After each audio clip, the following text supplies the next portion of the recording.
뉴욕 퀸즈의 2층짜리 타운하우스 제 작은 방은 2층 구석에 있었습니다.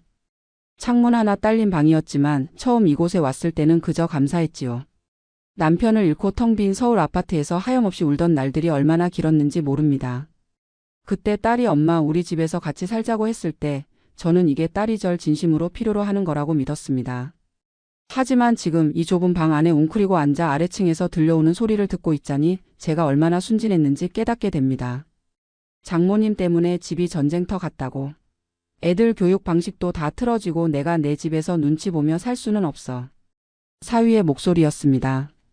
평소 조용하던 사람이 이렇게 큰 소리로 화를 내는 걸 처음 들었지요. 손이 떨려서 무릎 위에 가만히 얹어봤지만 떨림은 멈추지 않았습니다. 그래도 우리 엄마인데 어쩌라는 거야. 딸의 목소리는 약했습니다. 변명처럼 들렸지요. 제 딸이 그 당찬 성격의 딸이 남편 앞에서 이렇게 힘없이 말하는 걸 들으니 가슴이 무너져 내렸습니다. 시니어 하우징 알아봐. 이대로는 못 살아. 당신이 엄마 편만 들면 우리 결혼 생활도 힘들어진다. 이게 마지막 경고야. 최후 통첩이었습니다. 저는 숨을 죽이고 문틈 사이로 거실을 내다봤습니다. 딸이 고개를 끄덕이는 게 보였지요. 한 번, 두 번. 제 딸이 남편의 말에 동의하고 있었습니다.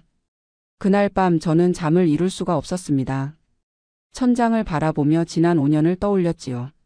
남편이 새벽 운동을 나갔다가 돌아오지 않았던 그날도 영안실 차가운 바닥에 주저앉아 울던 제 모습도 모두 생생했습니다. 심근경색이었습니다. 의사는 즉사였다고 했지요. 고통 없이 갔을 거라는 위로였지만 저에게는 작별 인사 한마디 나눌 기회조차 없었다는 뜻이었습니다. 30년을 함께 산 사람이 어느 날 갑자기 사라져버리면 남은 사람은 어떻게 살아야 하는지 아무도 가르쳐 주지 않았습니다. 장례를 치르고 혼자 남은 은평구 아파트는 너무 넓고 조용했습니다. 남편의 슬리퍼가 현관에 그대로 있었고 옷장에는 그의 옷들이 걸려 있었지요. 저는 매일 그 옷들을 만지작거리며 울었습니다. 밥을 먹지 않았고 씻지도 않았습니다. 그저 하루하루가 지나가기를 기다렸지요. 그때 딸이 한국으로 날아왔습니다. 10년 만에 처음으로 엄마가 필요하다며 눈물을 보였지요. 엄마 혼자 두면 안 되겠어. 미국으로 가자.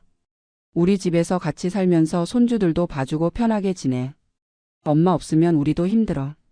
딸의 눈물을 보는 순간 저는 마음이 움직였습니다. 그래, 딸이 절 필요로 하는구나. 손주들에게도 할머니가 필요하겠지. 저는 30년을 살았던 아파트를 서둘러 팔았습니다. 부동산에서는 조금만 기다리면 더 받을 수 있다고 했지만 저는 급했지요. 딸이 기다리고 있었으니까요. 3억 2천만 원에 팔렸습니다. 그 돈 중에서 1억을 딸에게 주었지요. 손주들 교육비로 써. 미국은 학비가 비싸다며? 딸은 엄마 고마워. 이 돈으로 애들 미래를 만들게라며 감격해했습니다. 나머지 2억 2천만 원은 제 노후 자금으로 한국은행에 넣어두었고 남편이 남긴 유족연금 월 120만 원도 계속 한국 계좌로 들어오도록 했습니다. 미국에 도착한 첫날 딸네 집은 따뜻했습니다. 손녀 8살, 손자 5살이 할머니 라며 달려와 안겼지요. 사위도 어머님 편히 지내세요 라며 웃었습니다. 2층 구석방이 제 방이 되었고 저는 그걸로 충분했습니다. 처음 2년은 정말 천국 같았습니다. 아침마다 손주들을 깨워 아침밥을 먹이고 어린이집에 데려다주고 장을 보고 집을 정리하고 저녁을 준비했지요. 딸 부부가 퇴근하면 엄마 덕분에 너무 편해라며 좋아했습니다. 손주들도 할머니가 해주는 밥을 잘 먹었고 제가 읽어주는 한글 동화책을 좋아했습니다. 하지만 3년째부터 공기가 달라지기 시작했습니다. 손녀가 한글학교에 다니기 시작하면서 저는 집에서도 한국어를 쓰도록 했지요. 정체성이 중요해. 한국 사람인데 한국말을 모르면 되겠어? 사위가 애들은 여기서 잘하는데 영어가 더 중요하지 않나요? 라고 했지만 저는 고집을 부렸습니다. 신발 신고 집 안을 돌아다니는 것도 참을 수 없었습니다. 신발 벗어. 집 안에서 신발을 신으면 어떡해. 손주들이 식사 중에 떠드는 것도 어른 앞에서 다리를 꼬는 것도 하나하나 고쳐주려 했지요. 사위는 점점 말이 없어졌고 퇴근하면 지하 서재로 내려가 나오지 않았습니다. 결정적인 사건은 작년 추수감사절이었습니다. 사위 가족들이 모인 자리에서 손자가 사위 어머니에게 헤이 그레말 A&DMA 라고 했지요. 저는 참지 못하고 손자의 손을 탁 쳤습니다. 할머니한테 존댓말 써야지. 사위 어머니의 얼굴이 굳었고 사위가 처음으로 제게 직접 말했습니다. 장모님, 여기는 미국입니다. 그렇게까지 안 해도 됩니다. 그날 이후 집안의 분위기는 얼어붙었습니다. 사위는 저와 눈도 마주치지 않았고 딸은 저와 사위 사이에서 눈치를 보기 시작했지요. 손주들도 할머니와 아빠 사이에 긴장을 느끼는지 조심스러워졌습니다. 그리고 오늘 밤 저는 제가 이 집에서 쫓겨날 위기에 처했다는 걸 알게 되었습니다. 다음 날 아침 딸이 제 방문을 조심스럽게 두드렸습니다. 엄마, 우리 잠깐 얘기 좀 해야 할 것 같아. 밖에 나가서 커피 마실까? 저는 묵묵히 옷을 갈아입고 딸을 따라 나섰습니다. 근처 카페는 한적했고 우리는 구석 자리에 마주 앉았지요. 딸이 커피를 한 모금 마시고는 천천히 입을 열었습니다. 엄마, 미안해. 근데 지금 우리 집 분위기가 너무 안 좋아. 남편이 스트레스를 너무 많이 받아서 회사 일도 제대로 못하고 있어. 딸의 목소리는 떨리고 있었지만 하려는 말은 분명했습니다. 엄마를 위해서라도 시니어 아파트 알아보는 게 어떨까? 엄마 또래 분들도 많고 더 편할 거야. 한국 분들도 많아서 외롭지 않을 거고. 머리를 망치로 얻어맞은 것 같았습니다. 커피잔을 든 손이 떨려서 테이블 위에 내려놓았지요. 내가 같이 살자고 해서 왔잖아. 내가 뭘 잘못했는데? 제 목소리가 쉬어 나왔습니다. 딸은 고개를 숙였지요. 잘못한 게 아니라 그냥 생활 방식이 달라서 그래. 엄마는 한국식으로 사는데 우린 미국에서 살고 있잖아. 애들도 혼란스러워하고 남편이랑 나도 자꾸 부딪히고. 그럼 나 당장 나가라는 거야? 딸이 화들짝 놀라며 고개를 저었습니다. 아니, 그게 아니라 시니어 아파트가 진짜 괜찮대. 내 친구 엄마도 거기 사시는데 너무 좋다고 하더라. 우리도 자주 찾아뵐게. 멀지도 않아. 저는 딸의 얼굴을 가만히 바라봤습니다. 제가 낳아서 키운 딸. 밤새 열이 나면 등을 쓸어주고 시험 기간이면 새벽까지 간식을 만들어주던 그 아이. 지금 그 아이가 저를 집에서 내보내려 하고 있었습니다. 너 낳고 키우느라 내 인생 다 바쳤는데 이제 짐이 됐으니 버리는 거구나. 딸의 눈에 눈물이 고였습니다. 엄마, 그렇게 말하지 마. 나도 너무 힘들어. 남편이랑 엄마 사이에서 나 정말 죽을 것 같아. 우리는 더 이상 말하지 않았습니다. 식어버린 커피를 마저 마시고 집으로 돌아왔지요. 저는 제 방에 들어가 문을 닫았습니다. 침대에 누워 천장을 바라보는데 눈물이 흘러내렸습니다. 저녁 때 손녀가 문을 두드렸습니다. 할머니, 밥 안 먹어요? 저는 대답하지 않았지요. 한참 후 발소리가 멀어졌습니다. 한밤중에 문이 조심스럽게 열렸습니다. 딸이었지요. 딸이 제 침대 옆에 앉아 등을 쓰다듬었습니다. 엄마, 미안해. 정말 미안해. 딸도 울고 있었습니다. 하지만 저는 돌아보지 않았지요. 됐어. 알아서 해. 딸이 한참을 더 앉아 있다가 방을 나갔습니다. 문이 닫히는 소리가 들렸고 저는 다시 혼자가 되었습니다. 며칠이 지났습니다. 저는 방에서 거의 나오지 않았고 딸은 조심스럽게 음식을 가져다 주었지요. 사위는 아예 2층에 올라오지 않았고 손주들은 할머니 방 앞을 지나갈 때마다 발소리를 죽였습니다. 어느 날 오후 딸이 서류 뭉치를 들고 제 방에 들어왔습니다. 테이블에 펼쳐놓은 건 시니어 하우징 신청서였지요. 엄마, 이게 저소득층 시니어 아파트 신청서야. 정부 지원을 받으면 월세가 훨씬 싸. 근데? 딸이 말을 흐렸습니다. 소득이랑 자산 증명을 해야 하는데 엄마, 한국에 있는 예금도 다 신고해야 해. 2억 2천이면 저소득층 자격이 안 될 수도 있어. 제 가슴이 철렁했습니다. 그럼 일반 시니어 아파트는 얼마야? 월 2,500달러 정도. 우리 돈으로 350만 원쯤? 제가 받는 유족연금은 120만 원이었습니다. 턱없이 부족했지요. 그럼 내 예금을 깨서 써야 하는 거야? 딸이 잠시 망설이더니 말했습니다. 아니면 엄마, 그 돈 우리한테 맡겨줘. 내가 잘 관리해 줄게. 투자도 하고 그러면 불릴 수도 있어. 순간 한국에서 보던 드라마들이 떠올랐습니다. 자식들이 부모 재산을 가로채고 요양원에 버리고 연락을 끊는 이야기들. 설마 제 딸이 그럴 리는 없겠지만 며칠 전 저를 내쫓으려던 그 딸의 모습이 겹쳐졌습니다. 아니야. 내가 알아서 할게. 딸의 얼굴이 굳었습니다. 엄마, 나도 믿어줘야지. 내가 엄마 돈 뭐 어떻게 하겠어? 그래도 내 돈은 내가 관리할 거야. 딸이 섭섭한 표정으로 방을 나갔습니다. 저는 딸이 나간 후 인터넷을 검색해 봤지요. 뉴욕 지역 시니어 아파트 정보를 찾는 건 쉽지 않았습니다. 영어를 못하니 제대로 된 정보를 찾기도 힘들었지요. 겨우 찾은 한인 커뮤니티 사이트에서 본 정보는 절망적이었습니다. 괜찮은 시니어 아파트는 대기자가 수백 명이고 입주까지 최소 2년.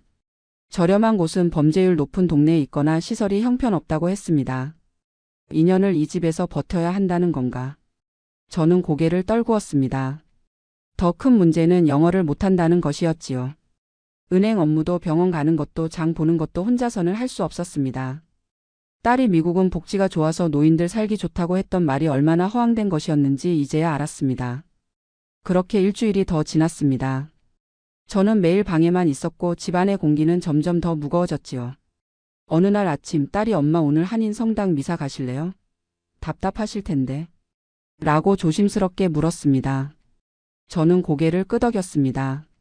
이대로 있다가는 미칠 것 같았으니까요. 한인 성당은 퀸즈 플러싱에 있었습니다. 미사가 끝나고 지하홀에서 다과회가 있었는데 한 할머니가 제게 다가왔지요. 처음 뵙는 것 같은데 여기 새로 오셨어요?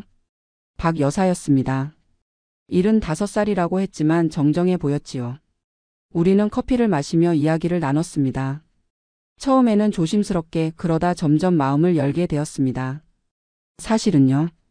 저는 박 여사에게 제 상황을 털어놓았습니다.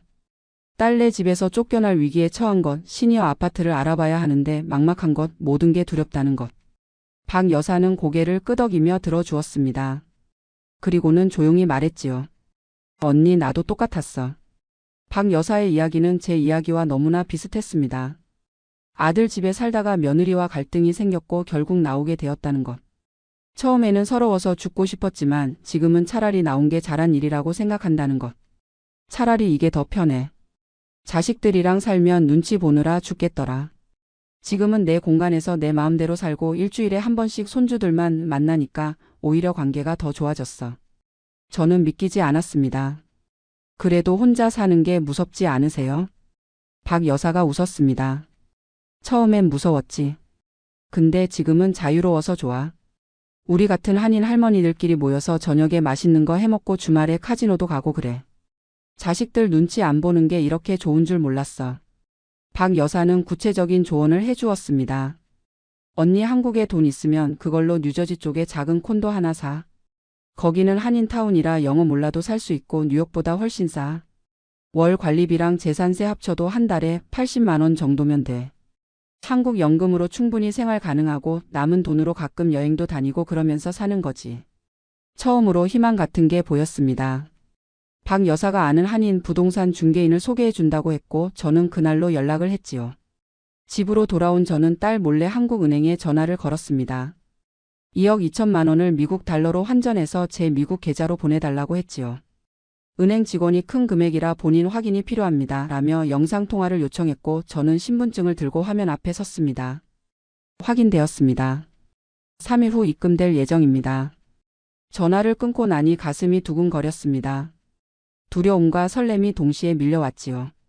제가 지금 올바른 결정을 하고 있는 건지 아니면 또 다른 실수를 하는 건지 알 수 없었습니다. 며칠 후 부동산 중개인이 보내온 사진을 봤습니다. 뉴저지 포트리의 1베드룸 콘도였지요. 18만 달러 우리 돈으로 약 2억 5천만 원. 제 예금으로는 3천만 원이 부족했지만 박 여사가 내가 빌려줄게. 천천히 갚으면 되라고 했습니다. 박 여사와 함께 포트리를 방문한 날은 화창했습니다. 한인 밀집 지역이라 간판도 다 한글이었고 거리를 걷는 사람들도 한국말을 하고 있었지요. 마치 한국의 어느 동네에 온 것 같았습니다. 콘도는 10층 건물의 7층에 있었습니다. 작았지만 깨끗했고 큰 창문으로 햇살이 쏟아져 들어왔지요. 단지 내에는 커뮤니티 센터가 있었고 한인 시니어들을 위한 프로그램도 운영된다고 했습니다. 여기 사시는 분들 대부분 70대 한인 어르신들이고 다들 자식들 눈치 보기 싫어서 독립하신 분들이에요. 외롭지 않으실 거예요. 중개인의 말에 저는 마음이 움직였습니다. 이거 바로 사고 싶은데 어떻게 해야 해요? 오퍼를 넣고 승인되면 한 달 안에 클로징하면 돼요. 제가 다 도와드릴게요. 그날 저녁 딸네 집으로 돌아왔을 때 딸이 물었습니다. 엄마 오늘 어디 갔다 와요? 전화했는데 안 받더라. 그냥 박 여사랑 뉴저지 구경 갔다 왔어. 딸이 의심스러운 눈으로 저를 봤지만 더 이상 묻지 않았습니다. 2주 후 오퍼가 승인되었다는 연락이 왔습니다. 클로징 날짜가 잡혔고 저는 박 여사에게 빌린 3천만 원과 제 예금을 합쳐 집값을 지불했지요. 클로징 당일 저는 떨리는 손으로 서류에 서명을 했습니다. 변호사와 중개인이 영어로 설명하는 내용을 제대로 이해하지 못했지만 중개인이 옆에서 한국말로 통역해 주었지요. 축하합니다. 이제 이 집 주인이세요. 열쇠를 받아 드는 순간 눈물이 났습니다. 한국 아파트를 판 이후 처음으로 제 명의로 된 집이 생긴 것이었지요. 그날 저녁 박 여사와 함께 새 집에서 소박한 입주 파티를 했습니다. 박 여사가 챙겨온 김밥과 과일 그리고 막걸리 한 병. 언니 정말 잘했어. 이제 진짜 자유야. 박 여사가 잔을 들었고 저도 잔을 들었습니다. 막걸리가 목을 타고 넘어갈 때 저는 알 수 있었습니다. 제가 올바른 선택을 했다는 것을. 일주일 후 저는 딸을 불러 앉혔습니다. 나 뉴저지에 작은 집 하나 샀어. 다음 주에 이사 갈 거야. 딸의 얼굴이 창백해졌습니다. 엄마 무슨 소리야? 언제 집을 샀어? 돈은 어떻게 마련했어? 내 예금으로 샀지. 내 돈으로 내 집 사는 게 뭐가 이상해? 딸의 표정이 싸늘하게 변했습니다. 엄마 나한테 왜 상의 안 하고 그런 큰 결정을 해? 사기당한 거 아니야? 그 돈이면 나한테 맡겨서 투자했으면 더 불릴 수 있었는데. 저는 딸을 똑바로 바라봤습니다. 너한테 맡기면 내 맘대로 쓸까봐 안 맡긴 거야. 딸의 얼굴이 빨개졌습니다. 엄마 지금 나를 뭘로 보는 거야? 내가 엄마 돈 가로챌 것 같아? 딸의 목소리가 높아졌습니다. 거실에서 TV를 보던 사위가 나왔지요. 무슨 일이에요? 우리 엄마가 나한테 말도 없이 뉴저지에 집을 샀대. 2억이 넘는 돈을. 사위가 잠시 침묵하더니 말했습니다. 장모님 잘하셨네요. 이제 각자 편하게 사실 수 있겠어요. 딸이 남편을 노려봤습니다. 당신 지금 뭐 하는 거야? 사실대로 말하는 거지. 우리도 힘들었잖아. 사위의 솔직한 말에 딸의 얼굴이 더 굳어졌습니다. 그리고 딸이 저에게 돌아서며 말했지요. 엄마 5년 전에 나한테 준 1억은 뭐야? 그것도 다시 달라는 거야? 제 심장이 철렁했습니다. 결국 이 이야기가 나왔구나. 그건 손주들 교육비로 주는 거라고 했잖아. 그럼 엄마가 여기서 나가면 그 돈은 어떻게 되는데? 우리가 5년간 엄마 모시고 산 건 공짜야? 딸의 입에서 나온 말은 차가웠습니다. 경제적 계산이었지요. 저는 그제야 깨달았습니다. 딸이 저를 미국으로 데려온 진짜 이유를. 너희들이 날 미국으로 데려온 건 무급 베이비시터랑 내 돈이 필요해서였구나. 딸이 입을 다물었습니다. 사위가 끼어들었지요. 장모님 그건 오해예요. 우리가 정말로. 됐어. 다 알았어. 다음 주에 나갈 테니까 신경 꺼. 저는 자기 방으로 들어가 문을 쾅 닫았습니다. 가슴이 터질 것 같았지만 눈물은 나오지 않았지요. 이미 흘릴 만큼 흘렸으니까요. 그날 밤 저는 잠을 이룰 수 없었습니다. 5년 전 딸이 엄마가 필요하다며 울던 모습이 떠올랐지요. 그게 진심이었을까요? 아니면 처음부터 계산된 것이었을까요? 다음 날 아침 저는 냉정하게 딸을 불러 앉혔습니다. 5년 전에 내게 준 1억에 대해 얘기하자. 딸이 불안한 표정을 지었습니다. 엄마 그건. 나는 그걸 손주 교육비라고 명확히 말했어. 근데 너희는 그걸 뭐 했었어? 딸이 시선을 피했습니다. 그건 애들 학원비랑 집 대출금 일부 갚는 데 썼어. 집 대출금? 그럼 내 돈으로 너희 집 샀다는 얘기네. 저는 핸드백에서 공증된 서류 한 장을 꺼냈습니다. 박 여사가 소개해준 한인 변호사를 통해 최근에 작성한 것이었지요. 5년 전 계좌이체 내역과 당시 손주 교육비로 쓰라는 문자 메시지를 증거로 삼아 만든 문서였습니다.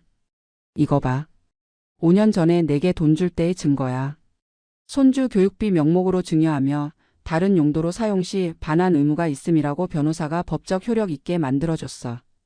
딸의 얼굴이 새하얗게 질렸습니다. 엄마 이게 뭐야? 나 이런 거 모르는데. 내가 그때 내게 보낸 답장 기억나? 엄마 고마워. 애들 교육비로 잘 쓸게라고 했잖아. 그게 다 증거야. 사실이었습니다. 저는 박 여사의 조언을 듣고 당시 주고받은 모든 문자와 이체 내역을 변호사에게 보여줬지요. 변호사는 충분히 법적 효력이 있다고 했습니다. 딸이 떨리는 목소리로 물었습니다. 엄마 설마 정말로 그 돈 돌려받으려고 하는 거야? 너희가 나한테 제대로 대했으면 그럴 일 없었지. 하지만 나를 집에서 쫓아내려 하고 내 돈까지 노리는데 가만히 있을 것 같아? 사위가 급히 무릎을 꿇었습니다. 장모님, 저희가 잘못했습니다. 다시는 그런 말 안 하겠습니다. 계속 여기 계셔도 됩니다. 하지만 저는 이미 마음을 정했습니다. 이미 늦었어. 나는 내 집으로 갈 거고 1억은 법적으로 받아낼 거야. 변호사가 승산이 있다고 했어. 딸이 울먹였습니다. 엄마, 그러면 우리 파산해. 지금 이 집 모기지도 빠듯한데 1억을 어떻게 갚아. 그건 내 문제지. 나는 5년간 무급 베이비시터로 일한 것도 억울한데 돈까지 떼이고 갈 수는 없어. 저는 단호하게 말했습니다. 너희한테 3개월 유예 줄게. 그 안에 1억을 내 계좌로 보내. 안 그러면 법정에서 보자. 그리고 자기 방으로 들어갔습니다. 뒤에서 딸이 우는 소리가 들렸지만 저는 돌아보지 않았지요. 일주일 후 이사하는 날이 왔습니다. 박 여사가 렌트 트럭을 빌려왔고 저는 5년간 모은 짐들을 실었습니다. 많지 않았지요. 옷가지와 책 몇 권, 그리고 남편의 사진. 손주들이 현관에서 울고 있었습니다. 할머니, 가지마. 손녀가 제 다리를 붙잡았고 손자는 눈물을 뚝뚝 흘렸지요. 저는 손주들을 꼭 안아주었습니다. 할머니는 멀리 안 가. 1시간 거리야. 주말에 보러 올게. 손녀가 흐느끼며 말했습니다. 엄마가 할머니 나쁜 사람이래. 그 말에 제 가슴이 무너졌습니다. 하지만 저는 눈물을 참았지요. 손주들 앞에서 울 수는 없었습니다. 딸과 사위는 현관문 안에 서서 냉랭한 표정으로 지켜보기만 했습니다. 작별 인사도 없었지요. 저는 손주들에게 마지막 입맞춤을 하고 트럭에 올라탔습니다. 뉴저지로 가는 길 창밖 풍경을 바라보며 생각했습니다. 제가 올바른 선택을 한 걸까? 아니면 끝까지 참고 딸네 집에 남아야 했을까? 하지만 새 집 문을 열고 들어섰을 때 저는 알았습니다. 이게 맞다는 것을.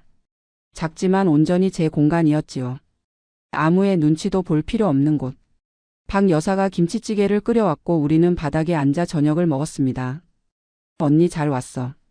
이제 진짜 시작이야. 그날 밤 저는 혼자 누워 천장을 바라봤습니다. 고요했지요. 누가 싸우는 소리도 눈치 보는 긴장감도 없었습니다. 그저 고요했습니다. 그런데 그날 밤 딸에게서 긴 문자가 왔습니다. 엄마, 5년간 우리가 얼마나 힘들었는지 알아? 베이비시터 고용했으면 최소 월 300만 원은 들었을 거야. 5년이면 1억 8천이야. 그럼 엄마가 우리한테 준 1억보다 더 많이 우리가 손해본 거야. 그리고 방과 식비, 의료비 다 우리가 댔잖아. 계산하면 엄마가 오히려 우리한테 빚진 거야. 손이 떨렸습니다. 문자는 계속 이어졌지요. 법적으로 싸우려면 싸워봐. 우리도 변호사 선임할 거야. 5년간 엄마 부양한 증거 다 있어. 저는 핸드폰을 놓쳤습니다. 바닥에 떨어진 핸드폰을 한참 바라보다가 주저앉았지요. 다음 날 정말로 딸 부부의 변호사로부터 내용 증명이 왔습니다. 귀하의 딸이 5년간 부양비로 약 2억 원을 지출했으며 이는 증여받은 1억을 상회함으로 추가 반환 청구는 법적 근거가 없다는 내용이었습니다. 저도 제 변호사에게 전화를 걸었지요. 변호사는 한숨을 쉬었습니다. 실제로 딸 측 주장에도 일리가 있어요. 부양비를 계산하면 복잡해질 수 있어요. 소송이 길어질 수 있고 승소해도 전액받기는 어려울 수 있습니다. 설상가상으로 손주들한테 전화했더니 딸이 받았습니다. 엄마가 법적으로 우리를 공격하는 동안은 LA 공항에 내리는 순간 이상하게 가슴이 두근거렸습니다. 7개월 만에 돌아오는 미국이었지만 설렘보다는 불안이 앞섰어요. 입국 심사대 앞에 줄을 서서 기다리는 동안 손에 든 영주권 카드가 자꾸만 축축해졌습니다. 괜찮을 거야, 영주권 있는데 뭐. 속으로 되뇌었지만 목구멍이 바짝바짝 타들어갔어요. 제 차례가 되어 영주권을 내밀었습니다. 심사관이 카드를 받아들고는 컴퓨터 화면을 유심히 들여다봤어요. 클릭 소리가 몇 번 들리더니 그가 고개를 들어 저를 똑바로 쳐다봤습니다. 잠시만요.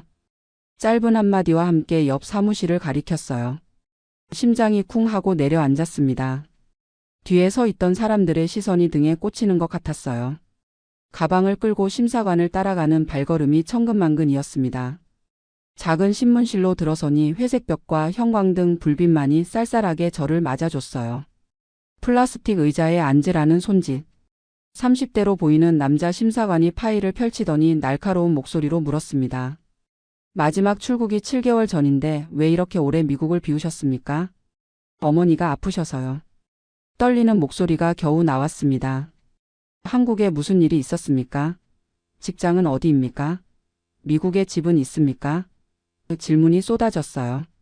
하나에 답하면 또 다른 질문이 튀어나왔습니다.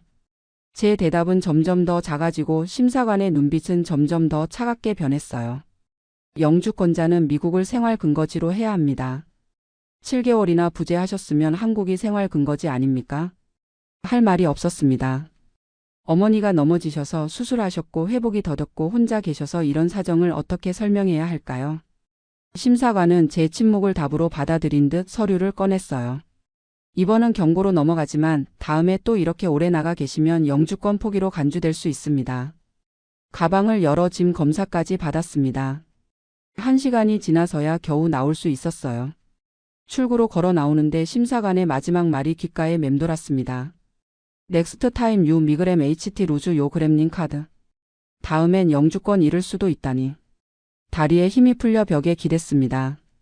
토렌스에 있는 콘도로 돌아가는 길은 멀게만 느껴졌어요. 택시 창밖으로 보이는 LA의 야경도 익숙한 프리웨이 간판들도 이상하게 낯설었습니다. 3년 전 남편이 심장마비로 갑자기 세상을 떠난 뒤로 이 투베드룸 콘도에서 혼자 살아왔어요. 30만 달러 주고 산 집. 모기지는 아직 10만 달러나 남았지만 그래도 내 집이 있다는 게 든든했습니다. 아니 그랬어요. 오늘 공항에서 신문당하기 전까지는요. 한국에는 90세 어머니가 계십니다. 작년 겨울까지만 해도 혼자 집에서 지내실 수 있었는데 욕실에서 넘어지셨어요. 고관절 골절. 병원에서 전화가 왔을 때가 생각납니다. 보호자분이 빨리 오셔야 합니다. 그 말에 정신없이 비행기표를 끊었어요. 아들에게 전화했습니다. 한 달만 있다 올게. 하지만 한 달로 끝나지 않았어요. 어머니는 수술 후 회복이 더디셨고 그 사이 치매가 급격히 진행됐습니다. 병원에서 요양병원으로 옮기고 서류 처리하고 간병인 구하고 혼자 다 해야 했어요. 외동딸이니까요. 오빠도 동생도 없으니까요. 요양병원비가 매달 300만 원씩 나갔습니다. 한국 통장에서 빠져나가는 돈을 보면서도 미국 집 관리비 250달러와 재산세 고지서를 받으면서도 어쩔 수 없다고 생각했어요. 딸이 해야 할 일이니까요. 3개월쯤 됐을 때 아들이 전화했습니다. 엄마 언제 와? 집 너무 오래 비워두면 안 되는데. 어머니 상태가 안 좋아서 조금만 더 있어야 해. 4개월째에는 며느리가 전화를 받았어요. 어머님, 친정어머니도 중요하지만 이쪽 일도 생각하셔야죠. 목소리에 불편한 기색이 역력했습니다. 며느리와는 원래 사이가 좋지 않았어요. 아들 결혼할 때부터 저를 불편해했고 손자들도 저한테 잘 안 보여줬습니다. 6개월이 지날 무렵 아들이 다시 전화했어요. 엄마 영주권 문제 없어? 너무 오래 있으면 안 된다던데. 괜찮을 거야. 영주권 있는데 뭐. 그때는 정말 그렇게 생각했습니다. 영주권만 있으면 언제든 왔다 갔다 할 수 있는 줄 알았어요.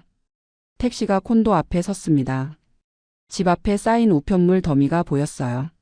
아들이 한 번도 확인하지 않은 거였습니다. 오렌지 카운티에서 여기까지 1시간 반. 먼 거리지만 그래도 한 번쯤은 와줄 수 있지 않았을까요? 현관문을 열자 퀴퀴한 냄새가 코를 찔렀습니다. 냉장고를 열었다가 소스라치게 놀랐어요. 7개월 전 두고 간 음식들이 썩어 곰팡이가 피어 있었습니다. 화장실은 더 심했어요. 벽을 뒤덮은 검은 곰팡이를 보니 눈물이 났습니다. 이게 내가 30년 넘게 살아온 미국이라는 곳인가. 7개월 비웠다고 집이 이 지경이 되도록 아무도 신경 쓰지 않았다니. 거실 테이블 위에 쌓인 우편물을 하나하나 뜯었습니다. HOA에서 온 경고장 3통. 잔디 관리 불량, 외벽 페인트 벗겨짐, 주차장 청소 미흡. 벌금이 총 1,200달러. 은행에서 온 편지도 있었어요. 모기지 자동이체 계좌에 잔액이 부족해 연체료가 붙었다는 내용이었습니다.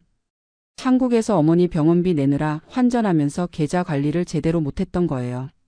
손이 떨렸습니다. 아들에게 전화를 걸었어요. 엄마가 말 안 해서 몰랐어.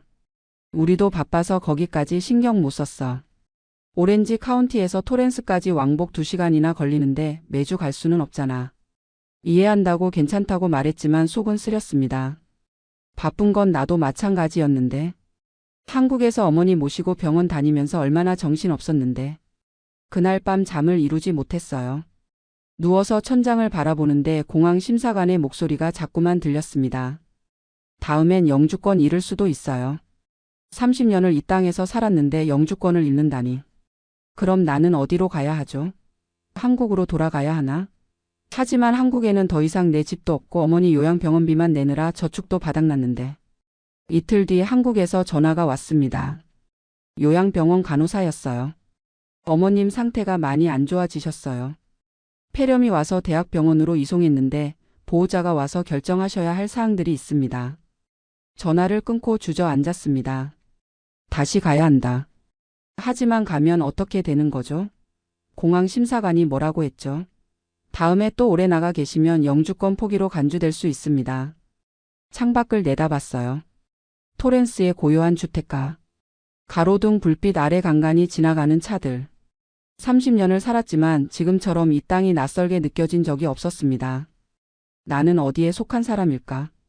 미국인도 아니고 이제 한국인도 아니고. 영주권 하나에 매달려 두 나라 사이에서 줄타기하는 사람.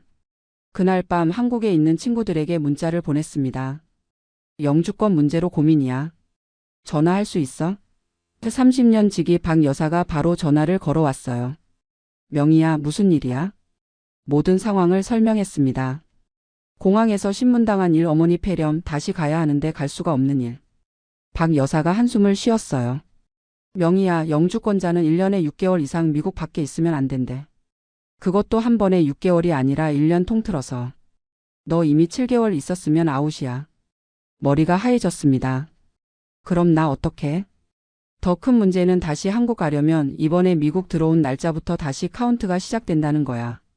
만약 지금 다시 한국 가서 2-3개월 있으면 1년 안에 총 10개월을 미국 밖에 있는 거잖아. 그럼 완전히 영주권 날아가. 전화를 끊고 인터넷을 뒤졌습니다. 영주권 체류기간 재입국 검색어를 바꿔가며 찾다가 재입국 허가서라는 걸 발견했어요. 레이 마이너스 엔트리 퍼밋. 이걸 받으면 최대 2년까지 미국을 비워도 된다는 내용이었습니다. 그런데 신청비가 $660.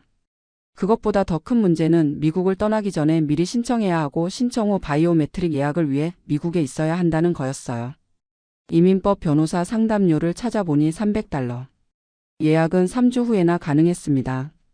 한국 병원에서는 매일 전화가 왔어요. 어머님 상태가 위중하신데 보호자가 오셔야 합니다. 아들에게 다시 전화했습니다. 내가 대신 한국 다녀올 수 있니? 할머니가 위독하셔. 엄마, 나 회사 일 때문에 못 가. 2주 휴가도 못 내는데 한국까지 어떻게 가? 할머니는 엄마가 돌보셔야지. 며느리에게도 전화했지만 받지 않았어요. 문자만 왔습니다. 죄송해요, 어머님. 저희는 도와드리기 힘들 것 같아요. 혼자였습니다. 완전히 혼자였어요. 밤새 울었습니다. 눈물이 마를 때까지 울고 나니 조금 정신이 들었어요. 울어서 해결될 일이 아니었습니다. 뭐라도 해야 했어요. 다음 날 아침 한인 커뮤니티 게시판에 글을 올렸습니다. 영주권자인데 어머니 병환으로 한국에 7개월 있다가 공항에서 경고받았습니다. 다시 가야 하는데 어떻게 해야 할까요? 떨리는 손으로 키보드를 두드렸어요. 누가 봐줄까? 누가 답해줄까? 그런데 놀랍게도 댓글이 달리기 시작했습니다. 1개, 2개, 어느새 30개가 넘었어요. 비슷한 경험을 한 사람들, 조언을 해주는 사람들, 위로를 건네는 사람들. 저만 이런 고생을 하는 게 아니었습니다. 그중 한 댓글이 눈에 들어왔어요. 저도 비슷한 경험 있습니다. 재입국 허가서 없이 급하게 가셔야 한다면 미국 병원에서 어머니의 의료 긴급 상황 확인서를 받아가세요. 한국 병원 진단서도 영문으로 번역해서 준비하시고요. 다음 입국할 때 이 서류들 보여주면 인도적 사유로 인정받을 수 있습니다. 희망이 보였습니다. 즉시 한국 요양병원에 연락했어요. 어머니 진단서를 영문으로 받을 수 있나요? 폐렴, 치매 진행 상태, 보호자가 필요한 이유 같은 걸 자세히 적어주세요. 병원에서 흔쾌히 해주겠다고 했습니다. LA 한인타운에 있는 공증 사무소에 전화해서 번역 공증도 예약했어요. 다른 댓글도 도움이 됐습니다. 입국 심사 때 정직하게 상황을 설명하고 미국에 집이 있고 세금 내고 있다는 증거를 보여주세요.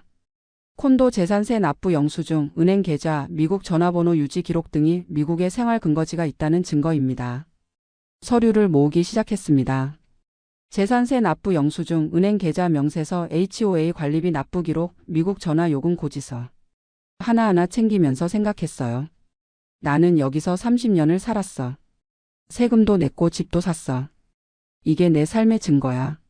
항공권을 끊으면서도 불안했습니다. 다시 공항에서 신문당하면 어쩌지.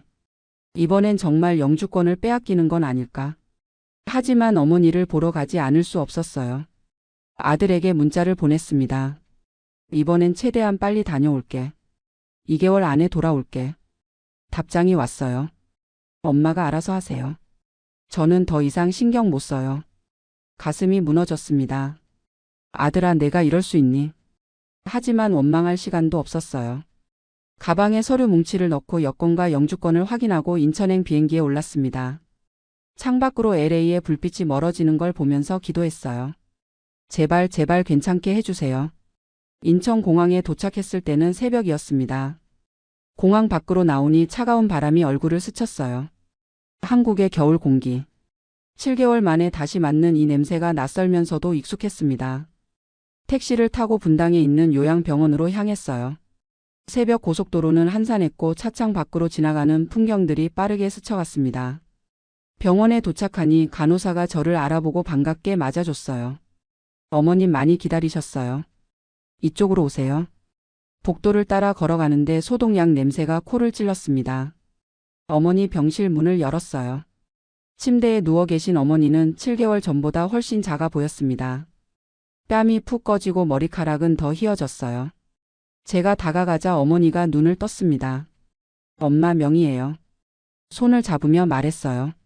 어머니가 저를 물끄러미 바라봤습니다. 그러더니 고개를 갸우뚱했어요. 누구세요? 가슴이 철렁 내려앉았습니다. 딸이에요. 명희. 내 딸은 어렸을 때 미국 갔어요. 당신 누구야?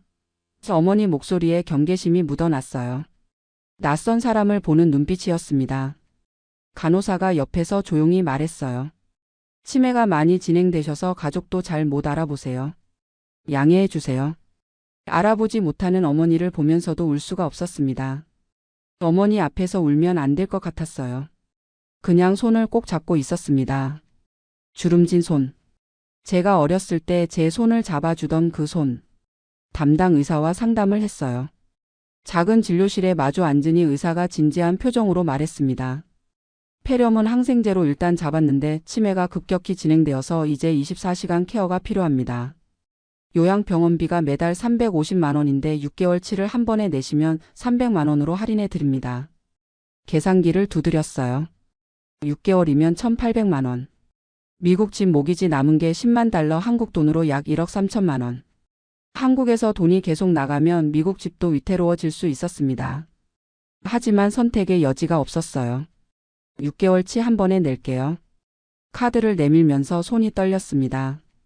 결제가 승인되는 삑소리. 1,800만 원이 순식간에 빠져나갔어요. 미국 집 HOA 관리비, 재산세, 모기지까지 생각하니 앞이 캄캄했습니다. 병실로 돌아가 어머니 곁에 앉았어요. 어머니는 창밖을 멍하니 바라보고 계셨습니다. 엄마, 조금만 기다려요. 제가 미국 일 정리하고 여기 와서 자주 올게요. 어머니가 고개를 돌려 저를 봤어요. 당신 누구야? 그러더니 제 손을 뿌리쳤습니다. 가슴이 찢어지는 것 같았어요. 저를 낳아주시고 키워주신 분이 이제 저를 모르는 거예요. 아니, 모르는 정도가 아니라 낯선 사람처럼 경계하시는 거예요. 복도로 나와 벽에 기댔습니다. 참았던 눈물이 주르르 흘러내렸어요. 2주가 지났습니다. 매일 병원에 가서 어머니 곁에 앉아 있었지만 어머니는 끝내 저를 알아보지 못했어요. 가끔 밥 먹었어요? 하고 물으면 응하고 대답하시지만 제가 누군지는 모르셨습니다. 요양보호사에게 필요한 것들을 챙겨드리고 병원비 정리하고 앞으로의 케어 계획을 세웠어요. 2주째 되는 날 병원 원장과 다시 상담했습니다. 앞으로 어떻게 하실 계획이세요? 미국에 있어야 하는 사정이 있어서요. 자주는 못 오지만 가능한 한 올게요. 원장이 고개를 끄덕였어요. 어머님 상태가 지금은 안정적이니 괜찮을 겁니다. 급한 일 있으면 연락드리겠습니다. 다시 미국행 비행기를 예약했습니다. 이번엔 제2국허 가서를 꼭 받아야 한다고 다짐했어요. 준비했던 서류 뭉치를 가방에 넣었습니다. 어머니 진단서, 폐렴 치료 기록, 치매 진행 상태 확인서 모두 영문 번역본까지. 미국 콘도 재산세 납부 영수증, 은행 명세서, 전화 요금 고지서도 따로 파일에 넣었어요. 병원에 마지막 인사를 하러 갔습니다. 어머니는 여전히 저를 알아보지 못했어요. 엄마, 저 미국 갔다 올게요. 금방 다시 올게요. 어머니가 고개를 끄덕였습니다. 그래요. 조심히 가요. 낯선 사람에게 하는 인사였어요. 공항 가는 길 내내 불안했습니다. LA 공항에서 또 신문당하면 어쩌지. 이번엔 준비를 많이 했지만 그래도 받아줄까. 비행기 안에서도 잠을 이루지 못했어요. 옆자리 승무원이 괜찮으세요? 라고 물을 정도로 안색이 안 좋았나 봅니다. LA 공항에 도착했습니다. 입국 심사대 앞에 줄을 서는데 심장이 미친 듯이 뛰었어요. 제 차례가 됐습니다. 영주권을 내밀었어요. 심사관이 카드를 받아들고는 역시나 컴퓨터 화면을 오래 들여다봤습니다. 잠시만요. 또였습니다. 또 옆 사무실로 가라는 손짓. 다리가 후들후들 떨렸어요. 이번에는 40대쯤 되어 보이는 여자 심사관이었습니다. 앞선 남자 심사관보다 더 날카로운 눈빛이었어요. 2달 전에 경고받지 않았습니까? 네, 받았습니다. 그런데 또 한국 다녀오셨네요. 1년에 몇 번을 한국 가시는 겁니까? 컴퓨터 화면을 빤히 보더니 혀를 찼어요. 작년에도 한국 3번, 올해 벌써 2번. 대체 미국에는 언제 계시는 겁니까? 준비한 서류를 꺼냈습니다. 손이 떨려서 서류 뭉치를 떨어뜨릴 뻔했어요. 어머니가 위독하셔서 부득이하게 다녀왔습니다. 여기 진단서 있습니다. 심사관이 서류를 받아 대충 훑어봤어요. 영문 진단서, 폐렴 치료 기록, 치매 확인서. 하지만 그녀의 표정은 변하지 않았습니다. 의료 긴급 상황이라면 제2국허 가서를 받았어야죠. 왜 안 받으셨습니까? 그때는 그런 게 있는 줄 몰랐습니다. 이번에 꼭 신청하려고 합니다. 이미 늦었습니다. 심사관이 차갑게 말했어요. 당신은 1년에 9개월을 미국 밖에 있었어요. 이건 명백히 한국이 주 거주지라는 뜻입니다. 미국에 집이 있고 세금도 내고 있습니다. 콘도 재산세 납부 영수증을 꺼내 보여줬어요. 은행 명세서도 전화 요금 고지서도 모두 내밀었습니다. 심사관이 서류들을 하나하나 보더니 한숨을 쉬었어요. 집이 있다고 영주권 유지되는 게 아닙니다. 실제로 여기 살아야죠. 어머니가 돌아가시기 전에 마지막으로 뵙고 싶었습니다. 목소리가 떨렸어요. 이제 다시는 오래 안 나갈 겁니다. 1시간이 넘게 신문이 계속됐습니다. 같은 질문이 다른 방식으로 반복됐어요. 왜 한국에 그렇게 자주 가느냐? 미국에서 하는 일이 뭐냐? 소득은 어떻게 되느냐? 대답할 때마다 목구멍이 타들어가는 것 같았습니다. 마침내 심사관이 서류 한 장을 꺼내 제 앞에 내밀었어요. 이번이 마지막 경고입니다. 만약 다음에 또 6개월 이상 미국을 비우면 입국 거부하고 영주권 취소 절차 들어갑니다. 이해하셨습니까? 서류를 보니 맨 위에 큰 글씨로 WARNING POTNTIAL ABANDONMENT OFPRMANNT RSIDNC라고 적혀 있었어요. 영주권 포기 가능성 통보. 손이 떨렸습니다. 여기 사인하세요. 펜을 잡았지만 손이 너무 떨려서 이름을 제대로 쓸 수가 없었어요. 겨우겨우 사인을 하고 나니 등에서 식은땀이 흘러내렸습니다. 가셔도 됩니다. 밖으로 나오는데 다리에 힘이 풀려 비틀거렸어요. 벽을 짚고 겨우 걸었습니다. 공항 밖으로 나오니 LA의 햇살이 눈부셨는데 이상하게도 따뜻하게 느껴지지 않았어요. 집에 돌아와 소파에 주저앉았습니다. 가방도 풀지 못하고 그냥 멍하니 앉아 있었어요. 이제 어떡하지? 어머니는 한국에 계시고 나는 여기 있어야 하고. 다시 한국에 가면 영주권을 잃는 거고. 영주권을 잃으면 이 집도 다 정리해야 하는 거고. 30년을 이 땅에서 살았는데. 남편과 함께 이민 와서 힘들게 자리 잡고 아들 키우고 집도 사고. 남편 떠나보내고 혼자 이 집을 지켜왔는데. 이 모든 게 순식간에 무너질 수도 있다는 게 믿기지 않았어요. 그날 밤은 정말 길었습니다.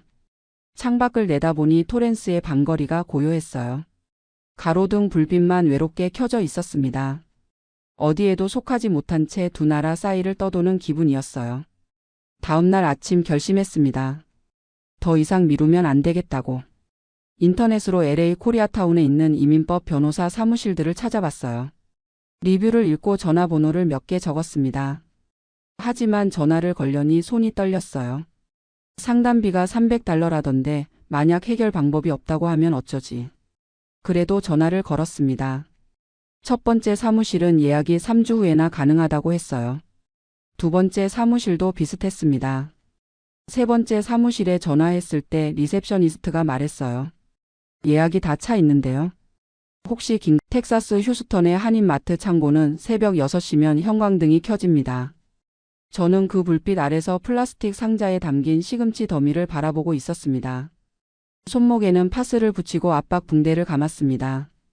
오른손으로 시금치를 쥐려고 할 때마다 손목에서 전기가 흐르는 듯한 찌릿한 통증이 올라왔지만 저는 표정 하나 변하지 않고 묵묵히 한 움큼씩 시금치를 집어 누런 잎을 골라냈습니다. 옆자리 동료가 제 손목을 보더니 물었습니다. 옥순 씨 손목 많이 아파 보이는데 병원 가봤어요? 저는 웃으며 대답했습니다. 괜찮아요. 나이 먹으면 다 아픈 거지 뭐. 하지만 손목의 통증은 점점 심해져서 야채를 쥐는 것조차 힘겨워지고 있었습니다. 새끼손가락과 약지가 저릿저릿 감각이 둔해지는 느낌이었습니다. 휴식 시간에 화장실로 갔습니다. 혼자 손목을 주무르며 속으로 되뇌었습니다. 조금만 더 버티자. 지난달 전기세 고지서가 $180, 렌트비가 $850, 처방약이 $120였습니다. 머릿속으로 계산하면 소셜 시큐리티 $1200로는 절대 부족했습니다. 이 일을 그만두면 생활이 불가능했습니다. 1년 전 아들이 한국에서 저를 불렀습니다.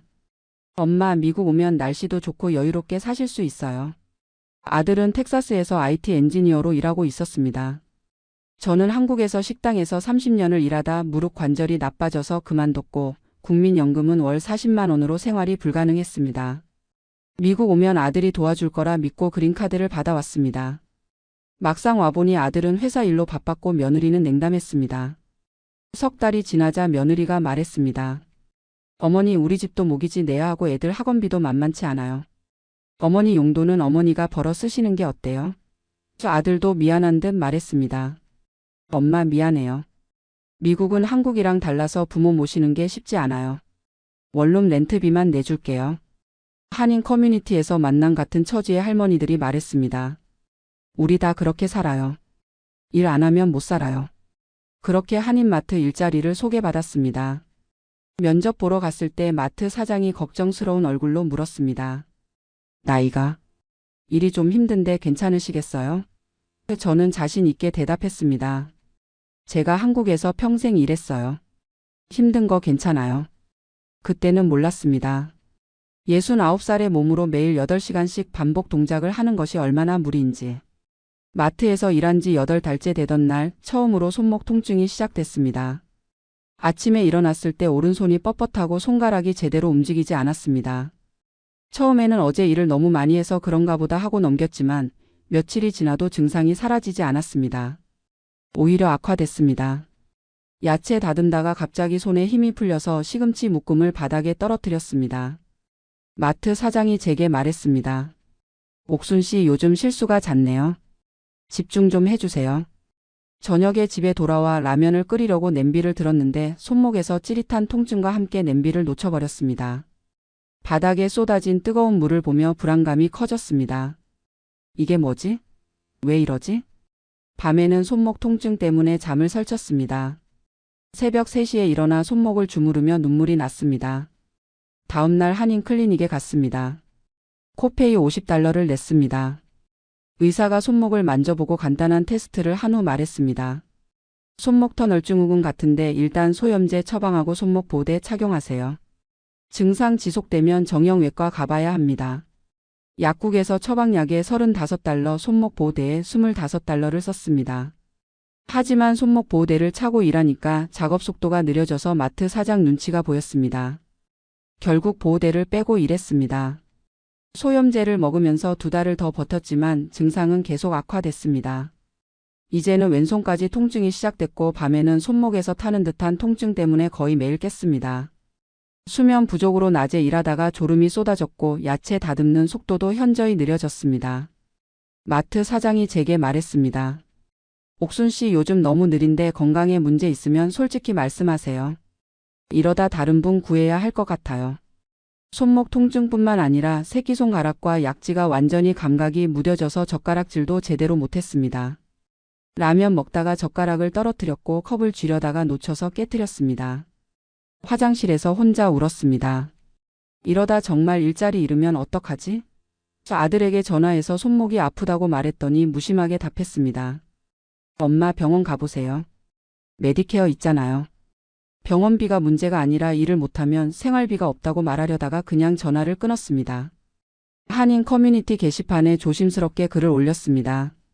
손목 터널증 후군 수술비 얼마나 드나요? 댓글들이 달리기 시작했습니다. 메디케어 있어도 디덕터블 채우고 코페이 내면 3,000에서 4,000달러는 나와요. 수술 후 3달은 쉬어야 해요. 저는 수술 안 하고 버티다가 더 악화됐어요. 게시판 글을 보면서 절망감이 커졌습니다. 같은 마트에서 일하는 70대 동료 할머니가 제게 말했습니다. 옥순 씨, 나도 3년 전에 똑같았어요. 수술 안 하면 손 못 쓰게 돼요. 나는 참다가 결국 수술했는데 일찍 했으면 회복도 빨랐을 거예요. 옥순 씨는 아직 초기니까 지금 해요. 할머니가 자신이 수술받았던 한인 정형외과 의사 연락처를 줬습니다. 용기를 내서 정형외과에 예약했습니다. 의사가 신경전도 검사를 하고 결과를 확인한 후 진지하게 말했습니다. 중등도 손목 터널증 후군입니다. 이미 신경 손상이 상당히 진행됐어요. 수술 안 하면 영구적 손상 올 수 있습니다. 수술 날짜를 잡고 비용 상담을 받았습니다. 메디케어 파트 B 적용 후 본인 부담금이 3,200달러였습니다. 의사가 설명했습니다. 수술 후 최소 6주는 무거운 것 들거나 반복 동작 금지, 완전 회복까지 3달 소요됩니다. 집에 돌아와 계산기를 두드렸습니다. 소셜 시큐리티 1,200달러, 렌트비 850달러, 전기수도비 150달러, 휴대폰 50달러, 처방약 120달러, 식비 300달러. 일 못하면 매달 270달러가 부족했습니다. 3달이면 810달러가 부족했습니다. 저축한 돈이 5,000달러 있었지만 수술비 3,200달러를 내면 1,800달러만 남았습니다. 밤새 고민하다가 한인 커뮤니티 게시판에서 단기 렌트 광고를 봤습니다. 현재 원룸을 한 달만 서브렛으로 내놓고 아들 내 집 거실 소파에서 3달 회복하기로 결심했습니다. 아들에게 전화했습니다. 아들아, 엄마가 수술해야 하는데 회복할 동안만 너희 집에서 지낼 수 있을까? 아들이 며느리와 상의한 후 전화했습니다. 엄마 3달은 좀. 1달 정도만 계시면 안 될까요? 절망했습니다. 동료 할머니가 제안했습니다. 우리 집 빈방에서 지내세요. 나도 혼자 사는데 말동무 있으면 좋죠. 눈물을 흘리며 감사 인사를 했습니다. 마트 사장에게 수술 사실을 알리자 냉정하게 말했습니다. 3달이나요? 그럼 다른 사람 뽑아야겠네요. 자리는 보장 못해요. 충격받았지만 건강이 먼저라며 수술 결심을 굳혔습니다. 수술 전날 동료 할머니들이 모여서 미역국을 끓여줬습니다. 옥순 씨, 수술 잘 될 거예요. 우리가 돌아가면서 밥 해줄게요. 수술 당일 아들이 운전해서 병원에 데려다 줬습니다. 엄마, 저도 미안해요. 제가 형편이 더 좋았으면. 아들이 처음으로 진심 어린 사과를 했습니다. 수술은 국소 마취로 1시간 만에 끝났습니다. 의사가 말했습니다. 수술 잘 됐어요. 생각보다 신경 손상이 심했는데 제때 수술해서 다행입니다. 손목에 깁스를 하고 퇴원했습니다. 동료 할머니 집에서 회복을 시작했습니다. 첫 일주일은 손목 통증과 붓기로 힘들었지만 2주 차부터 서서히 감각이 돌아오기 시작했습니다. 물리치료를 받으러 가면서 한인 커뮤니티 센터에서 노인 일자리 프로그램 포스터를 봤습니다. 앉아서 할 수 있는 경량 작업 주 3일 시급 13달러. 물리치료사에게 물었습니다. 제 손목으로 이런 일 가능할까요? 물리치료사가 답했습니다. 3달 회복 후면 반복 동작만 피하면 괜찮을 거예요. 수술 후 6주 차 깁스를 풀고 손목 움직임이 많이 좋아졌습니다. 하지만 완전히 회복되지 않아 무거운 것을 들거나 손목을 꺾는 동작은 여전히 통증이 있었습니다. 저축 $1,800가 바닥났고 동료 할머니 집에서 더 이상 신세지기 미안해서 원룸으로 복귀를 결심했습니다. 렌트비 $850를 내고 나니 소셜 시큐리티로 남은 돈이 $350였습니다. 식비와 전기세, 휴대폰 요금을 내면 마이너스였습니다. 절박한 마음에 한인 커뮤니티 센터의 노인 일자리 프로그램에 지원했지만 답변이 왔습니다. 대기자가 많아서 석 달은 기다려야 합니다. 다른 한인 마트에 이력서를 넣었지만 모두 거절당했습니다. 나이가 많고 최근 수술했다는 이유였습니다. 한인 식당 청소 일자리도 알아봤지만 손목 수술한 사람은 곤란하다며 번번이 거절당했습니다. 절망적인 상황에서 예전 마트에 전화했습니다. 사장님, 제가 다시 일할 수 있을까요? 마트 사장의 냉정한 대답이 돌아왔습니다. 옥순 씨 이미 다른 분 뽑았어요. 그분도 잘하고 계시고요. 한인 커뮤니티 게시판에 절박하게 글을 올렸습니다.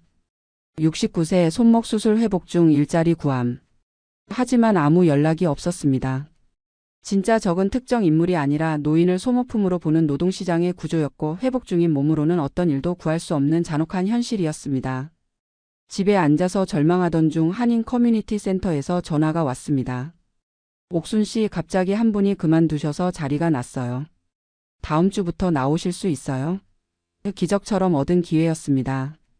노인 일자리 프로그램은 연방정부 지원 사업으로 주 3일 하루 4시간 앉아서 할 수 있는 간단한 조립 작업이었습니다. 화장품 샘플을 포장하는 일이었습니다. 시급 $13, 주 12시간으로 월 $624였습니다. 소셜 시큐리티 $1,200와 합치면 $1,824로 간신히 생활할 수 있었습니다. 첫 출근날 같은 프로그램에서 일하는 다른 한인 할머니 할아버지들과 인사했습니다. 모두 비슷한 사연들이었습니다. 아들, 딸한테 손 벌리기 싫어서 소셜 시큐리티만으론 못 살아서 집에만 있으면 우울해서. 조립 작업은 손목에 무리 없이 할 수 있는 단순 반복이었지만 앉아서 할 수 있고 속도 압박도 없어서 훨씬 수월했습니다. 물리치료도 꾸준히 받으며 손목 상태가 지속적으로 호전됐습니다. 석 달 후 물리치료 마지막 날 물리치료사가 말했습니다. 옥순 씨 정말 많이 좋아지셨어요. 이제 일상생활은 무리 없을 거예요. 단 하루 8시간씩 손목 쓰는 일은 절대 안 됩니다. 그날 저녁 아들이 오랜만에 전화했습니다. 엄마, 그동안 제가 너무 무심했어요. 이제부터 매달 $300씩 보내드릴게요. 며느리가 둘째를 임신해서 마음이 여유로워졌다고 했습니다. 안정을 찾은 지 6개월 후 연방정부 예산 삭감으로 노인 일자리 프로그램이 축소된다는 공지가 왔습니다. 50명 중 20명만 남기고 나머지는 계약 종료라고 했습니다. 근속 기간과 출석률, 작업 능력 평가로 선발한다고 했습니다. 저는 근속 기간이 짧아서 불안했습니다. 평가 날짜를 기다리며 매일 완벽하게 작업하려고 노력했지만 긴장과 스트레스로 손목 통증이 재발했습니다. 밤에 손목이 다시 저리기 시작했습니다. 또 시작인가? 병원 가기도 무서웠고 평가에서 불이익 받을까봐 아무에게도 말하지 못했습니다. 평가 결과 발표 날 제 이름이 계속 고용 명단에 없었습니다. 탈락이었습니다. 프로그램 담당자가 말했습니다. 옥순 씨 정말 죄송해요. 근속 기간이 짧아서 어쩔 수 없었어요. 다음 기회에 다시 지원해 보세요. 집에 돌아와 소파에 주저앉아 눈물을 흘렸습니다. 다시 원점으로 돌아온 느낌이었습니다. 이번에는 손목도 완전히 회복되지 않았고 나이는 더 들었고 저축은 바닥이었습니다. 아들에게 전화하려다가 둘째 나오면 더 힘들 텐데 부담 주기 싫어서 그냥 전화를 끊었습니다. 한인 커뮤니티 게시판에서 다른 사람의 글을 봤습니다. 70살 넘은 사람도 할 수 있는 일 있나요? 제 처지와 똑같았습니다. 댓글들이 달려 있었습니다. 그 나이에는 힘들어요. 가족이 도와줘야죠. 교회에 부탁해보세요. 절망감이 최고조에 달했습니다. 절망 속에서 일주일을 보내던 중 한인교회 목사가 신방을 왔습니다. 옥순 집사님, 요즘 예배에 안 나오셔서 걱정했어요. 모든 사정을 털어놓자 목사가 말했습니다. 교회 내에 실버 케어 네트워크라는 프로그램이 있어요. 어르신들끼리 서로 돕는 거예요. 건강한 70대 초반 어르신들이 80에서 90대 거동 불편한 어르신들을 돌보는 일이었습니다. 말벗 장보기 도우미, 병원 동행 등으로 교회가 소정의 사례비를 지급한다고 했습니다. 주 2일 하루 3시간 월 $400였습니다. 완벽한 해결책은 아니었지만 소셜 시큐리티 $1,200와 아들 지원 $300, 실버 케어 $400를 합치면 $1,900로 최소 생활이 가능했습니다. 무엇보다 손목에 무리 없는 가벼운 일이었습니다. 프로그램에 등록하고 첫 배정을 받았습니다. 87세 치매 초기 독거 할머니 댁이었습니다. 할머니가 반갑게 맞아주며 말했습니다. 젊은 사람이 왔네. 저를 69살을 젊다고 표현했습니다. 함께 TV를 보고 옛날 이야기를 나누고 냉장고를 정리하고 간단한 요리를 도와드렸습니다. 손목에는 전혀 무리가 없었고 오히려 누군가에게 도움이 된다는 보람이 있었습니다. 할머니가 제 손을 꼭 잡으며 말했습니다. 고맙습니다. 혼자 있으면 너무 외로웠는데. 그 따뜻함에 저도 눈물이 났습니다. 프로그램 담당 집사가 말했습니다. 옥순 집사님이 정말 잘해주신다고 할머니가 칭찬하셨어요. 다음 주부터 한 분 더 추가로 방문해 주실 수 있어요? 주 3일로 늘어나면 월 $600였습니다. 손목 상태도 물리치료를 다시 받으며 관리하기로 결심했습니다. 한인 클리닉에서 의사가 말했습니다. 이번엔 초기에 오셨네요. 약물 치료와 스트레칭으로 관리 가능할 것 같아요.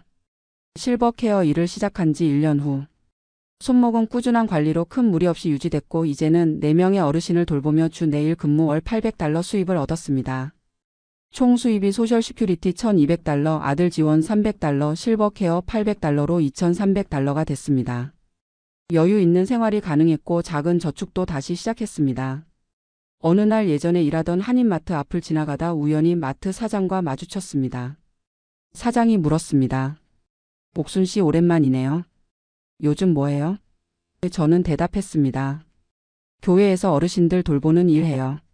손목에 무리 없고 보람도 있어요. 사장이 말했습니다. 아, 그래요? 사실 저희도 요즘 사람 구하기 힘들어요. 다시 오실 생각 없어요? 저는 잠시 망설이다가 제 손목을 내려다봤습니다. 희미하게 남은 수술 흉터가 보였습니다. 그리고 단호하게 대답했습니다. 아니요. 저는 이제 제 몸을 제일 먼저 생각하기로 했어요. 돈도 중요하지만 건강을 잃으면 아무 소용 없더라고요. 사장이 어색하게 웃으며 돌아갔습니다. 그날 저녁 실버 케어에서 돌보는 87세 할머니 댁을 방문했습니다. 할머니가 환하게 웃으며 말했습니다. 옥순 씨 올 시간이네. 기다렸어요. 함께 저녁을 준비하며 할머니가 말했습니다. 젊었을 때 너무 무리하게 일했더니 지금 이 모양이에요. 옥순 씨는 나처럼 되지 마세요. 저는 조용히 대답했습니다. 네, 이미 한번 경험했어요. 다시는 그러지 않을 거예요. 현재 71살이 된 저는 실버 케어 일을 3년째 하고 있습니다. 이제는 프로그램 내에서 신입 자원봉사자들을 교육하는 멘토 역할도 맡고 있습니다. 손목은 완전히 회복되지는 않았지만 적절한 휴식과 스트레칭, 정기 검진으로 잘 관리되고 있습니다. 한 달에 한 번 물리치료를 받으며 손목 상태를 체크합니다. 원룸에서 혼자 살지만 더 이상 외롭거나 불안하지 않습니다. 매주 일요일 아들네 가족이 저녁에 초대해주고 손주들이 물어봅니다. 할머니 손 괜찮아요? 며느리도 이제는 챙겨줍니다.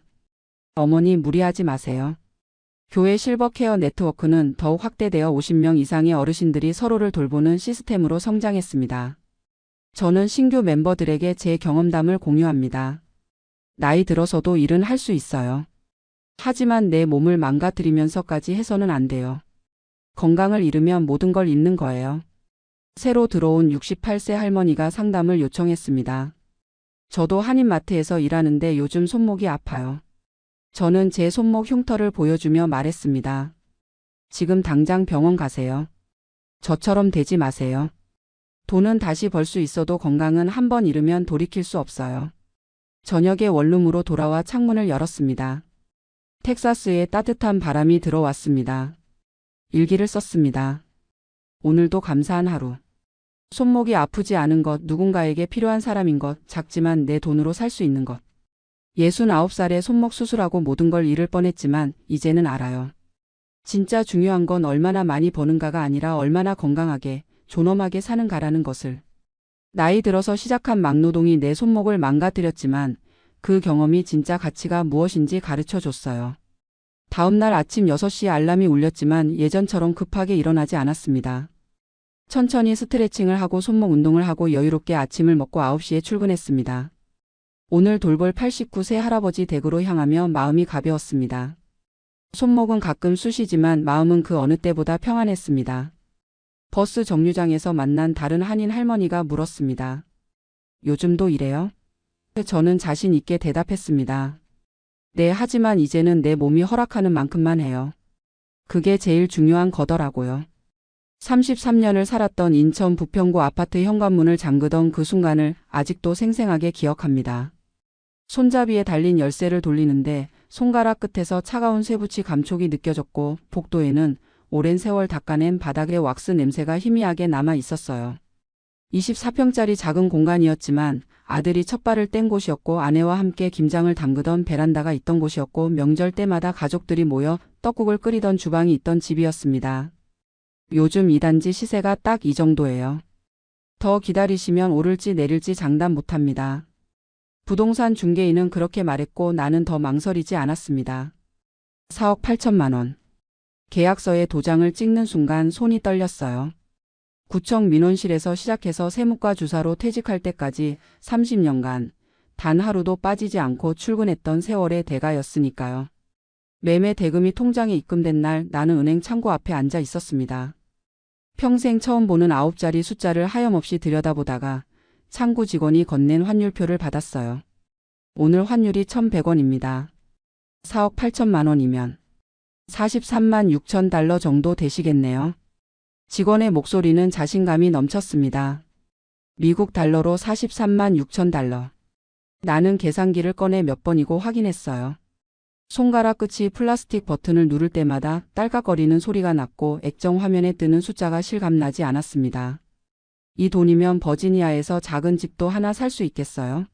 내가 조심스럽게 물었을 때 직원은 웃으며 고개를 끄덕였어요. 버지니아 외곽이면 가능할 수도 있죠. 환율이 계속 이 정도 유지될까요? 나는 다시 물었습니다. 30년 공무원 생활 동안 나는 항상 전문가의 말을 믿었어요. 규정과 절차를 따르는 것이 가장 안전한 길이라고 배웠으니까요. 직원은 컴퓨터 화면을 보더니 확신에 찬 목소리로 말했습니다. 요즘 달러가 강세거든요. 전문가들은 환율이 더 오를 거라고 봐요. 1,200원까지도 갈 수 있대요. 그러니까 지금 바꾸시는 게 좋습니다. 나중에 바꾸시면 손해 보실 수도 있어요. 나는 고개를 끄덕였습니다. 은행 직원 말이면 믿을 만하지 않겠습니까? 그럼 전부 달러로 바꿔서 미국 계좌로 보내주세요. 말을 하고 나서도 가슴 한쪽이 두근거렸어요. 평생 모은 돈 전부를 단 한 번의 결정으로 받아 건너 보내는 일이었으니까요. 현명한 선택이십니다. 송금 수수료는 0.1%니까 큰 부담 없으실 거예요. 직원이 서류를 준비하는 동안 나는 창 밖을 바라봤습니다. 봄 햇살이 따뜻하게 내리쬐고 있었어요. 일주일 후 인천공항 출국장을 통과할 때는 이상한 기분이 들었습니다. 캐리어 2개에 압축해 넣은 33년의 삶이 너무 가벼워 보였어요. 가족사진 앨범, 퇴직증서, 아내가 좋아하는 고추장과 된장 몇 통. 그게 전부였습니다. 손수레에 실린 가방을 밀고 가는데 바퀴가 대리석 바닥에서 덜컹거리는 소리가 유난히 크게 들렸어요. 14시간의 비행 끝에 워싱턴 덜레스 공항에 도착했을 때 아내와 아들이 마중 나와 있었습니다. 아버지. 아들이 달려와 캐리어를 받아주는 모습을 보면서 나는 안도했어요. 그래, 가족이 함께 있는 곳이 집이지. 아내는 눈시울을 붉히며 내 손을 꼭 잡았습니다. 여보 고생했어. 이제 여기서 편하게 지내. 하지만 차를 타고 에난데일로 가는 동안 창밖으로 보이는 모든 것이 낯설었습니다. 표지판은 전부 영어였고 라디오에서 흘러나오는 말도 알아듣지 못했어요. 도로는 넓었고 건물들은 낮았고 하늘은 이상하게도 한국보다 더 파랗게 보였습니다. 아들이 한국 식당 간판을 가리키며 위로했어요. 아버지, 여기 한식당 진짜 많아요. 한국이랑 똑같아요. 하지만 나는 알고 있었습니다. 이곳은 한국이 아니라는 걸. 빌라에 도착했을 때는 이미 밤 10시였습니다. 2층짜리 타운하우스였는데 월세가 1,800달러라고 했어요. 한국 돈으로 200만 원이 넘는 돈이었습니다. 아내가 조심스럽게 말했어요. 집값이 너무 비싸서 일단 월세로 살고 있어.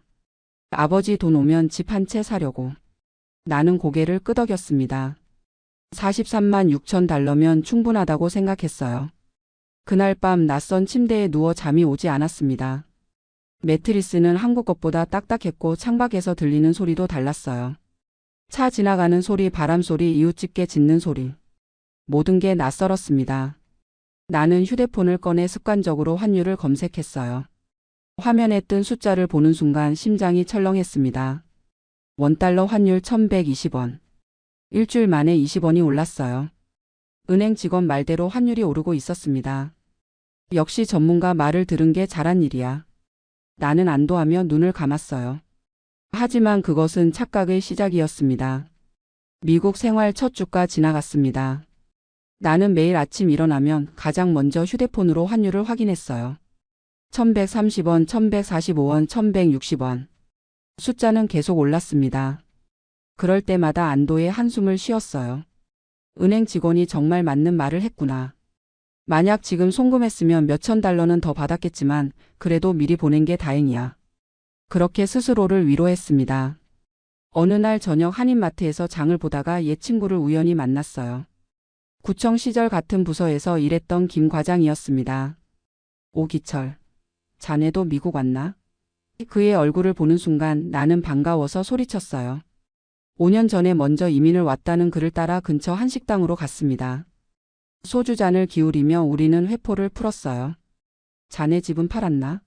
또 김 과장이 물었을 때 나는 자랑스럽게 대답했습니다. 응, 4억 8천에 팔고 전부 달러로 바꿔서 보냈어. 1100원일 때. 그런데 김 과장의 표정이 묘하게 굳어졌어요. 소주잔을 입에 가져가던 손이 멈췄고 그의 눈빛이 변했습니다. 한꺼번에? 전부? 응, 은행에서 환율 더 오를 거라고 해서.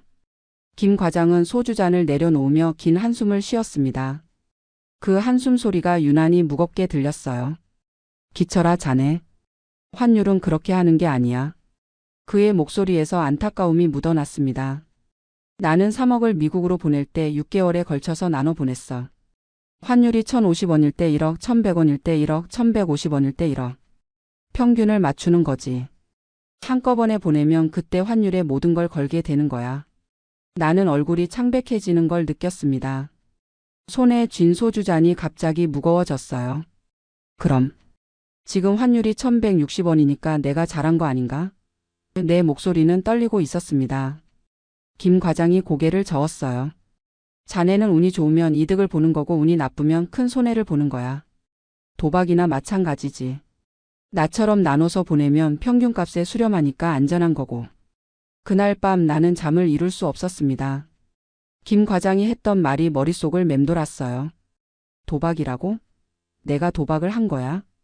천장을 바라보며 뒤척이다가 결국 새벽 3시에 노트북을 켰습니다. 환율 송금 전략을 검색하자 수십 개의 글이 나왔어요. 절대 한꺼번에 송금하지 마세요. 분할 송금이 답입니다. 환율 타이밍은 아무도 모릅니다. 모든 글이 김 과장과 똑같은 말을 하고 있었습니다. 나는 머리를 감싸 쥐었어요. 은행 직원을 왜 믿었을까? 내가 왜 한 번도 공부하지 않았을까? 다음 날 아침 아내가 아침상을 차리며 물었습니다. 여보, 집 언제쯤 볼까? 이 동네에 나온 집이 35만 달러짜리가 있던데 괜찮아 보이더라고. 김치찌개 냄새가 주방에 가득했고 아내는 기대에 찬 눈으로 나를 바라봤어요. 나는 억지로 웃으며 대답했습니다. 조금 더 기다려봐. 환율이 좀 더 오르면. 그때 집을 사는 게 나을 것 같아. 하지만 속으로는 불안이 커져갔어요. 환율이 계속 오르기만 할까? 만약 떨어지기 시작하면? 그날 오후 나는 한인은행 지점을 찾았습니다. 한국인 상담사에게 조심스럽게 물었어요. 제가 한국 돈을 1100원일 때 달러로 바꿨는데 지금 환율이 1160원이잖아요. 그럼 저는 잘한 건가요? 상담사는 잠시 생각하더니 부드러운 목소리로 말했습니다. 손님, 환율은 아무도 예측할 수 없습니다. 지금은 올랐지만 내일 떨어질 수도 있어요. 중요한 건 손님이 그 돈을 언제 쓰실 계획이냐는 거죠. 나는 고개를 끄덕였지만 가슴 한구석이 답답했어요. 상담사의 말은 친절했지만 위로가 되지 않았습니다. 사실 내가 정말 알고 싶었던 것은 제가 잘못했나요? 라는 질문에 대한 대답이었어요. 하지만 그 질문은 차마 입 밖으로 꺼내지 못했습니다. 은행을 나오는 길에 발걸음이 무거웠어요. 3개월이 흘렀습니다. 나는 한인타운의 한식품 도매상에서 일자리를 구했어요. 하루 8시간 주 5일 근무에 시급 18달러였습니다. 세전 월급이 2,880달러, 세후로는 2,200달러 정도 받았어요. 30년 공무원으로 일하다가 61세에 육체 노동을 시작하는 것은 쉽지 않았습니다. 무거운 상자를 나르고 재고를 정리하고 바닥을 청소하는 일. 저녁이 되면 허리와 무릎이 비명을 질렀어요. 집에 돌아와 침대에 누우면 온몸이 욱신거렸습니다. 어느 토요일 오후 나는 평소처럼 휴대폰으로 환율을 확인했어요. 그리고 화면을 보는 순간 얼어붙었습니다. 원달러 환율 1280원. 눈을 비비고 다시 봤어요. 숫자는 변하지 않았습니다. 1280원. 3개월 전 1160원이었던 환율이 120원이나 더 올라 있었어요. 손이 떨렸습니다. 계산기를 꺼내 숫자를 입력했어요. 4억 8천만 원을 1280원으로 나누면 37만 5천 달러. 내가 송금한 43만 6천 달러보다 6만 1천 달러가 적었습니다. 한국 돈으로 따지면 약 7,800만 원의 차이였어요. 아니야, 내가 잘못 계산한 거야.